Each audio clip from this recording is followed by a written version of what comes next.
Artreach presents ENCORE at Home, Enhancing Accessible Experiences in Arts and Culture, featuring the American Philosophical Society. Hi folks, I'm Mike Medea, Head of Education Programs at the American Philosophical Society. If you haven't heard of us before, that's plenty okay. If you have, thanks for being part of our community. And for those of you who are new to the APS, welcome. This object will hopefully introduce or reintroduce you to the society. But for a quick introduction, the APS was founded in 1743 by Ben Franklin and other scientific minds of the time for the promotion of useful knowledge. For us, philosophical refers to natural history, the sciences, and the humanities. Today, the society is still an active membership society where members are elected internally by other members, and about 1 in 10 of those members are Nobel laureates. Educational, scholarly, and public programs go alongside our active and engaging publications and exhibitions. We also provide a variety of research grants and fellowships.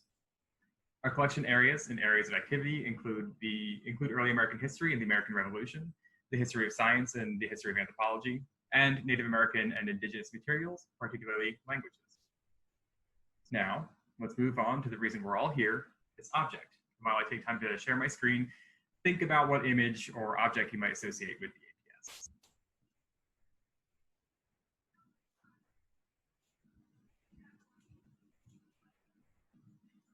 You might be surprised to find out that I chose this photograph from the first moon or lunar landing.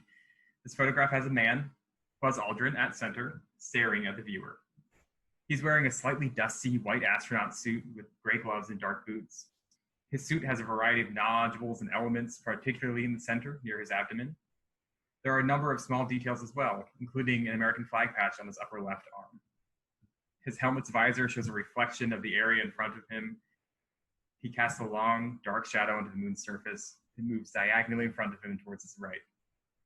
In the near background and foreground, you see the moon's surface, rugged, dusty, pocked with divots. On the moon's surface, you also notice footprints from either Buzz or his companion, Neil Armstrong.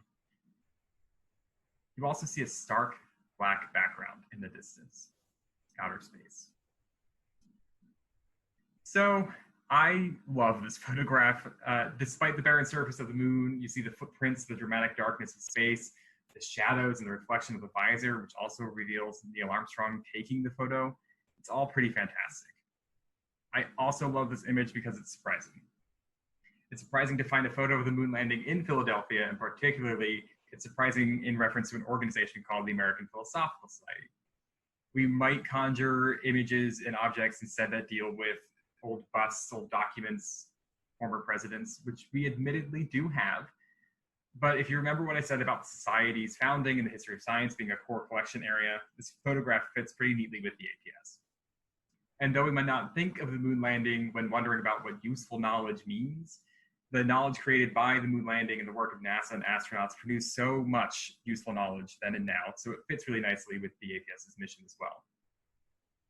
The first time I encountered this photograph was for an exhibition a couple of years ago for the 275th anniversary of the Society. It's a great image to think of, especially when you want to ponder possibilities of the future and thinking about where we've gone as a society. It's a great inspirational image in so many ways. It actually found its way to the APS along with a couple of other lunar landing photographs by donation from someone in the Mead Corporation.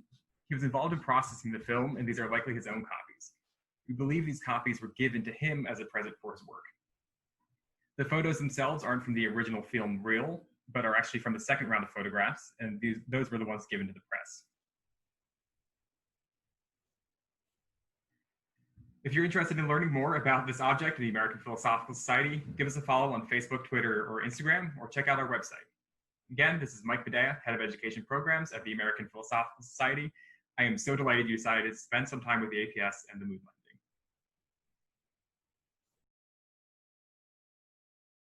Support by Independence Public Media Foundation. ASL interpretation by Hands Up Productions. Special thanks to Michael Medea of the American Philosophical Society, our deaf talent, Beth Applebaum, and the Virginia and Harvey Kimmel Family Education Fund. Learn more at www.art-reach.org.